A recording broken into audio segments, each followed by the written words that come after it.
लोकतंत्र के चौथे स्तंभ तमाम मीडिया बंधु बहनियों का हार्दिक अभिनंदन स्वागत करते हैं। जैसा कि पिछले 1.5 साल से कंटिन्यू आंदोलन हो रहा है, इस आंदोलन के दरमियान तमाम मुद्दों को लेकर हम लोग आंदोलनरत हैं।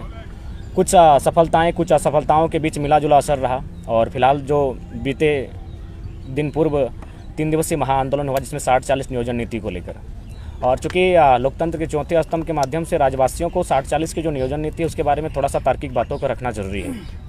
ये नीति कितनी हद तक सही है या फिर इस नीति से नुकसान क्या है।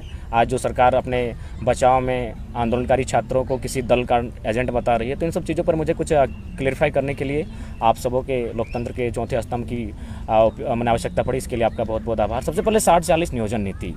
देखिए, कोई भी राज्य भारत देश में जब राज्यों का अलग गठन हुआ तो सबसे पहले भाषा के आधार पर हुआ था और हम लोग की लड़ाई भी भाषा से प्रारंभ हुई, क्योंकि भाषा कहीं ना कहीं किसी मानव की सभ्यता संस्कृति का आधार होती है। यदि भाषा समाप्त हो जाती है तो वह समाज समूल नष्ट हो जाता है। आज उसके लिए असुरी जनजाति की बात करें, बिरहोरी की करें या फिर अन्य जनजातियों की बात करें जो आने वाले भविष्य में लगभग नग्न होने वाली हैं।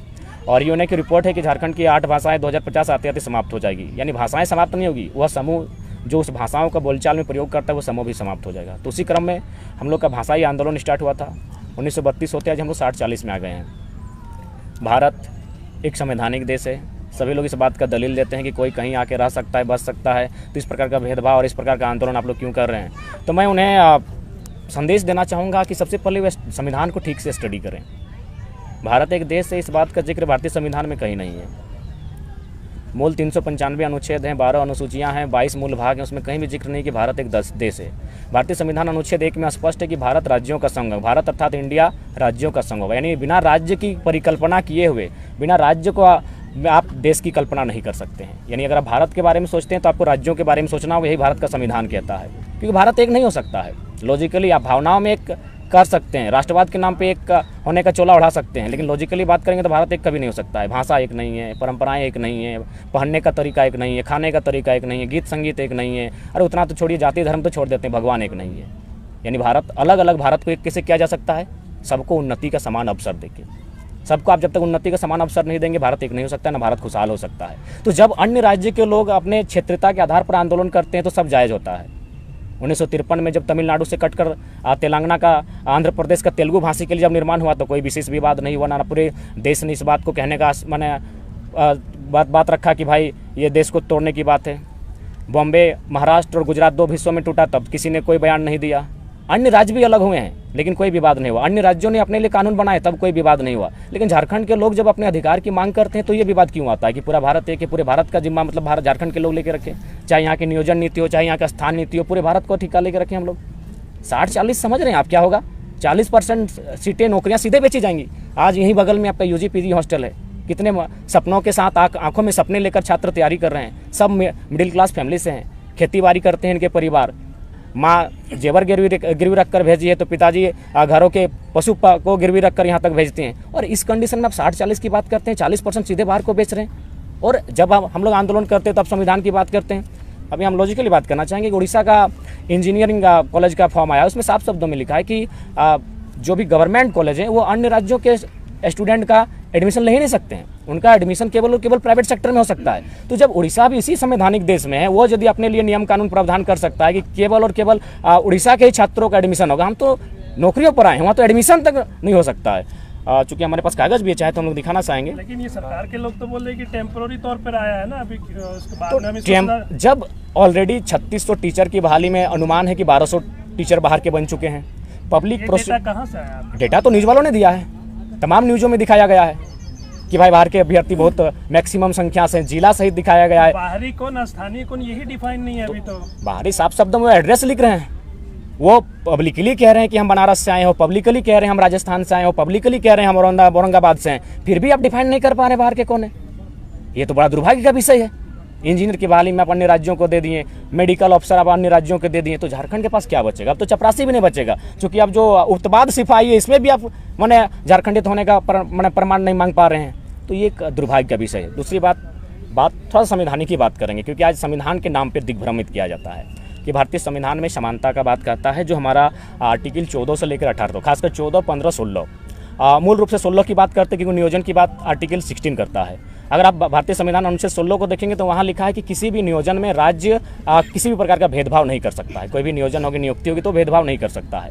अनुच्छेद 16 दो में कहती है कि आप जाति, धर्म, उद्भव, जन्म स्थान, नस्ल, संप्रदाय, 7 पॉइंट है, उनके आधार पर आप भेदभाव नहीं कर सकते हैं। यानी 16(1) 16(2) के पढ़ने के बाद आपको लगेगा कि कोई भी एंट्री कर सकता है, लेकिन जैसे आप 16(3) पढ़ते हैं भारतीय संविधान अनुच्छेद 16(3), वहाँ साफ शब्दों में लिखा है कि संसद स्थानीयता के आधार पर यदि उस राज्य के लोग पिछड़े हैं, स्थानीय हैं, तो उनके लिए विशेष नियोजन में प्रावधान बना सकती है, 16(3) कहती है। तो हम तो उसी की बात करते हैं। आप आर्टिकल 46 में चले जाइए।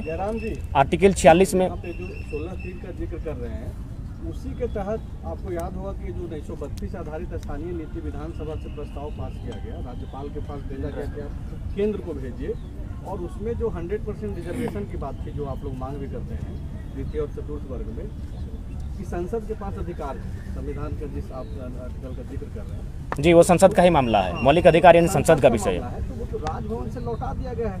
अभी जो समन्वय समिति की बैठक हुई गुरु जी के अध्यक्षता में, उसमें भी बात हुआ कि फिर से उसी बिल को जो है हम लोग फिर से भेजें राज्यपाल। तो हम लोग भी लगातार वही कह रहे हैं कि आप फिर से भेजिए, जो त्रुटियां हुई हैं उनको निराकरण करते फिर से भेजिए। आर्टिकल 6 बीजेपी से क्या सवाल आप लोगों के मन में है? क्योंकि देखिए, राज्यपाल ठीक है, संवैधानिक व्यवस्था है, लेकिन किस टाइप से व्यवस्था है सबको मालूम है। देखिए, उस पर हमारा ये जो चीजें लौट रही है और जो आप लोग मांग कर रहे हैं, तो रोड़ा जो बन रहा है लोग, उस पर कैसे समाधान होगा? जी, जेएमएम के बाद हम लोग बीजेपी पर भी आएंगे, उसके लिए हमारी रणनीतियां बन रही हैं। इस जब आंदोलन के लिए आए तो कोई बक्से नहीं जाएंगे उसके।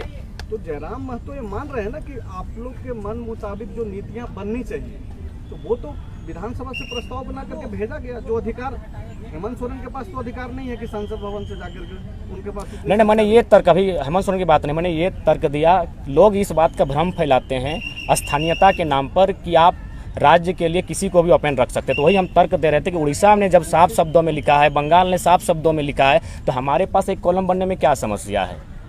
कोई भी बहालियाँ अभी जो लेटेस्ट आई हैं वो तो साफ साफ लिखा है कि भारत का नागरिक हो प्लस बिहार राज्य का मूल निवासी हो, भारत का नागरिक हो, बंगाल का मूल निवासी हो। तो हम लोग भी झारखंड का मूल निवासी वही कॉलम की तो बात कर रहे हैं। दूसरा बात, नीति निर्देशक तत्व का जो आर्टिकल 46 उसमें भी लिखा है कि राज्य अपने राज्य के दुर्बल लोगों के लिए कानून बना सकता है। कहाँ? शैक्षणिक और आर्थिक स्थिति को प्रोत्साहन करने के लिए, दुर्बल लोगों के लिए। तो क्या हम लोग झारखंड के लोग सबल हो चुके हैं?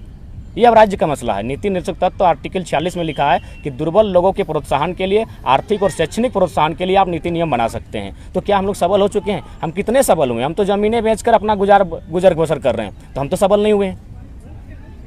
लेकिन जो चीज़ें आप बोल रहे हैं वही चीज़ें तो सरकार में शामिल लोग भी कर रहे हैं, जो अभी जिसका जिक्र संजय भैया कर रहे थे। उन्होंने बोला कि फिर से भेजेंगे इसको राज्यपाल के पास, तो बिल्कुल भेजे। तो फिर आंदोलन किस बात को लेकर? आंदोलन इस बात का कि आंदोलन के कारण ही 1932 चर्चा में है विधानसभा में। अगर क्या चाहते हैं आप लोग, वैकेंसी निकले या फिर नहीं निकले? नहीं, देखिए हम लोग चाहते हैं कि कम से कम आप जो आप कह रहे हैं कि टेम्प्रोरी है, तो टेम्प्रोरी भी किस प्रकार का होगा? टेम्प्रोरी भी है तो ठीक है, तो क्या आप इसका मतलब टेम्प्रोरी, इसका मतलब सारी बहालियों को बांट देंगे क्या? उसमें आप जो लोकेलिटी का सब बैरियर को डिलीट कर चुके हैं, लोकल भाषा के बारे में चर्चा नहीं होगी, लोक संस्कृति के बारे में चर्चा नहीं होगी, सीधे आप इंग्लिश को लोकल लैंग्वेज बना दीजिए। क्या ये आधार हो सकता है टेम्प्रोरी बहाली में?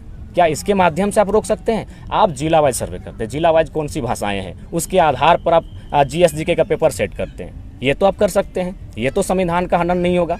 जिस प्रकार उड़ीसा अपने उड़िया लैंग्वेज को लेकर एक बैरियर बना देती है, आपके पास अब जिला वाइज सर्वे करके, जो इससे पूर्व होती थी यार, अब जो 2-3 भाषाएं, क्योंकि झारखंड में एक भाषाएं पॉसिबल नहीं है, तो इसीलिए मेरा मानना है कि आप जिला वाइज सर्वे करते हुए इस टेम्प्रोरी बहाली को भी लोगों के पहुंच से अन्य राज्यों की, और ये हम नहीं कह रहे हैं, चीफ जस्टिस ऑफ इंडिया पूर्व में M हिदायतुल्लाह ने भी साफ कहा है कि यदि राज्य चाहे तो विकसित राज्यों के अभ्यर्थियों के अतिक्रमण को रोकने के लिए कानून बनाए। टेम्प्रोरी में भी कानून बनता है। आप 40% बेच रहे हैं, बहुत समय लग जाएगा, 4 साल लगभग। कुछ समय क्यों लगेगा? आप जो स्थानीयता का चैप्टर उसको ले आइए ना। जैसे पिछला बार सवाल था पहिला किसे कहते हैं, अब बताइए, अन्य राज्यों के लोग आसानी से नहीं समझेंगे पहिला किसे कहते हैं। आप स्थानीयता चैप्टर को लेकर आइएगा तब ना। आप लोकेलिटी को लेकर आएंगे कि नहीं?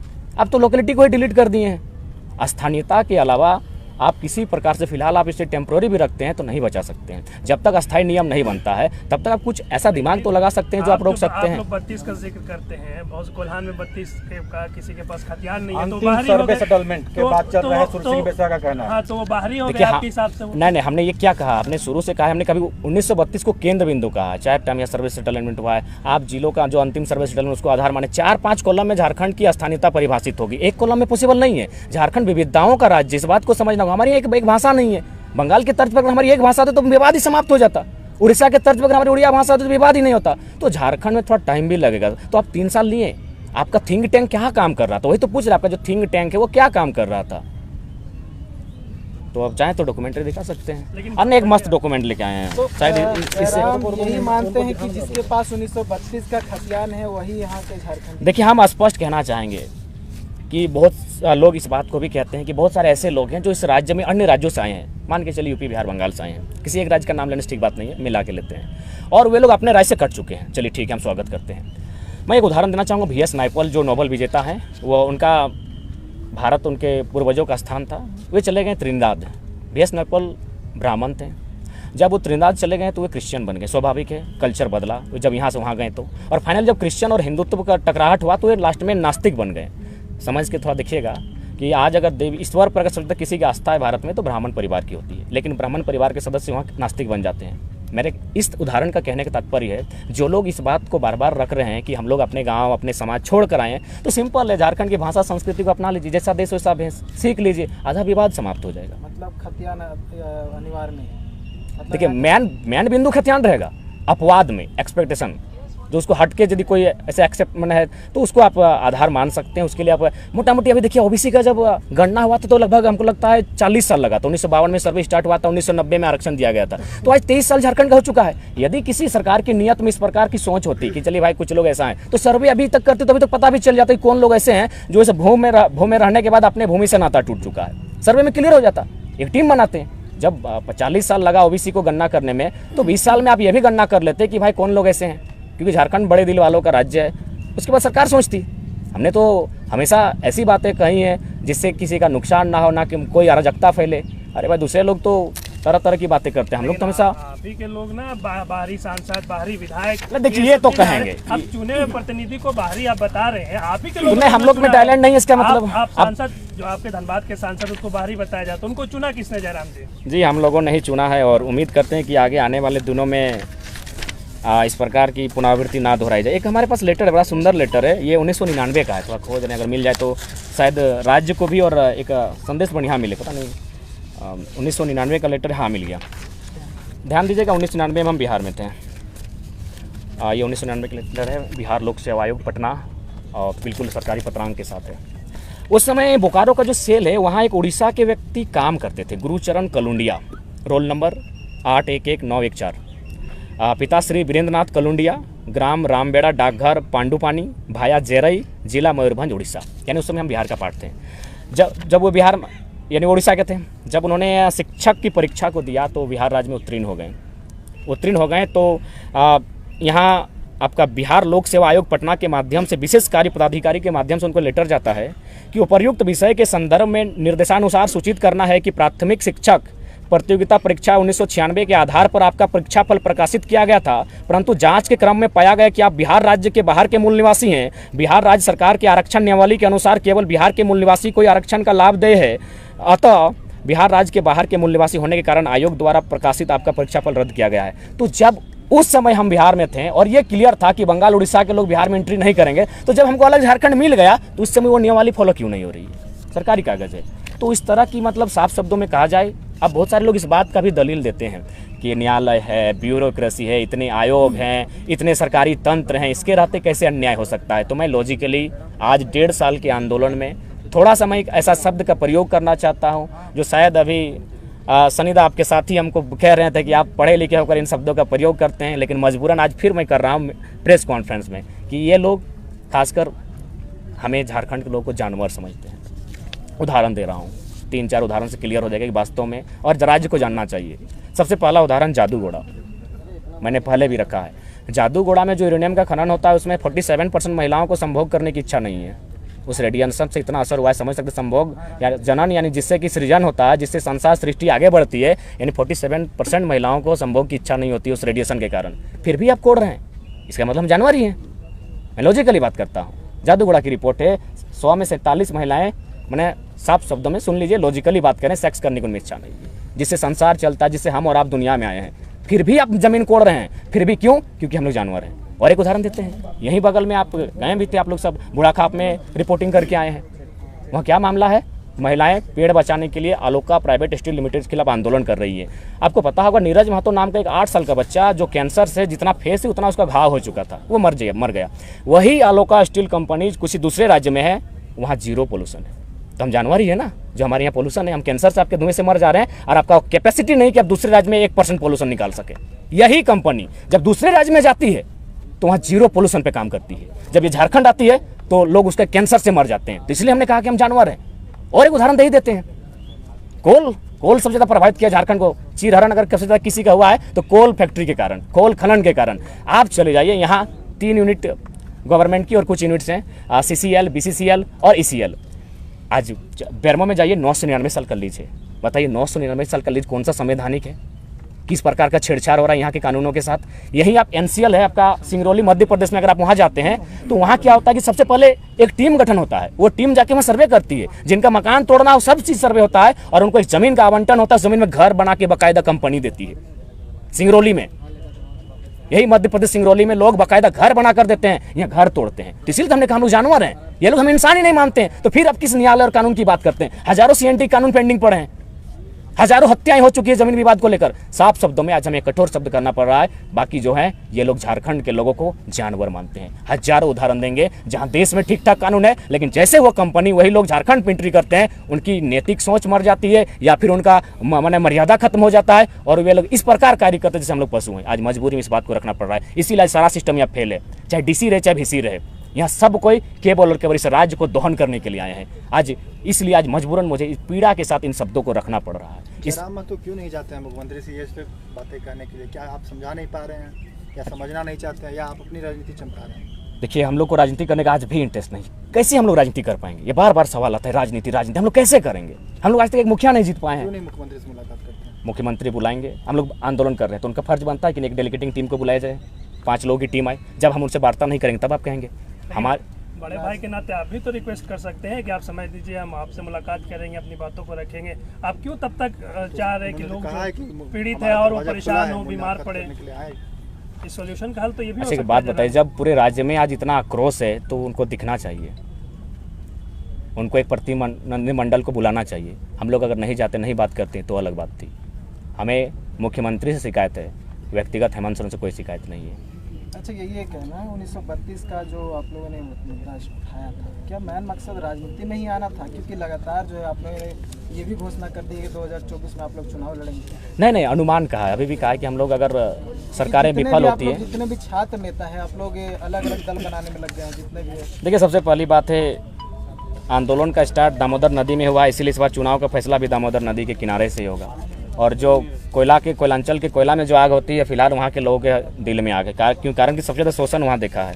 तो इसीलिए बाकी जो लोग आए उनका स्वागत करते हैं, लेकिन वे आए और जल्दबाजी में तुरंत पार्टी का निर्माण करने लगे। एक बार कम से कम हम लोग से बैठ तो लेते हैं, समझ तो लेते हैं, क्योंकि ये नए चेहरे हैं, नए लोग हैं, नई पीढ़ी है, नया उमंग है, इनके साथ किस प्रकार चलना है इस पर चर्चा करना चाहिए था। किसकी बात कर रहे हैं आप? तमाम लोगों की जो हमारे साथ आए, सभी लोग आए और सब अचानक तुरंत आके 2 दिन में अलग पार्टी का निर्माण करने लगे, अलग अलग बात करने लगे। सभी की बात, नाम व्यक्तिगत किसी क्यों ले?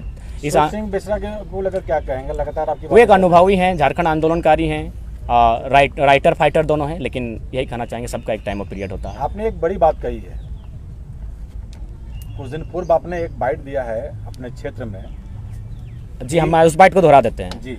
हमने कहा है कि उनका समय 1985 का था, जब वो बैट लेके लंबे लंबे छक्के लगा सकते थे, उनका सम्मान करते हैं। अब 2023 आया है, अब शुभमन गिल, सूर्य कुमार यादव, यशस्वी जायसवाल, इन खिलाड़ियों का समय है, तो इनको आशीर्वाद दें, इनको गाइडलाइन करें कि कहाँ निकलना है। हम तो कहते हैं अगर जरूरत पड़े कान खींचिए, जरूरत पड़ते कंधे पे हाथ रख के शाबाशी दीजिए, सब कीजिए जो एक कोच का रोल होता है, गाली दीजिए, लेकिन बल्ला उन्हीं को दीजिए जिनका समय है। उन्होंने तो कहा था कि मतलब कैप्टन आप बनना चाहते हैं? नहीं, कैप्टन कोई और बने, हम खेलना चाहते हैं। ठीक है जनाब, खेलने के लिए तैयार हैं, मतलब 24 में मैदान में टीम उतरेगी। सनीदा कोच होंगे। नहीं, ये तो आपने क्लियर कर दिया है कि 24 में आखिरी रास्ता हमारे पास वही है। हाँ, रास्ता वही है, इस चुनाव में हम लोग जाएंगे, बिल्कुल जाएंगे। पार्टी की घोषणा कब तक कर रहे हैं, 18 या 19 या 20? हाँ, 18 को जो हमने सूचनाएं हम लोग हाँ पास वही आ हाँ रही है। सम्मेलन हो रहा है, उस दिन कुछ चर्चाएं होंगी इस विषय पर। ठीक है, थैंक यू। आइए जयराम जी, इधर आइए। थोड़ा सा जयराम जी इधर आइए, ज्वाइन कर लीजिए।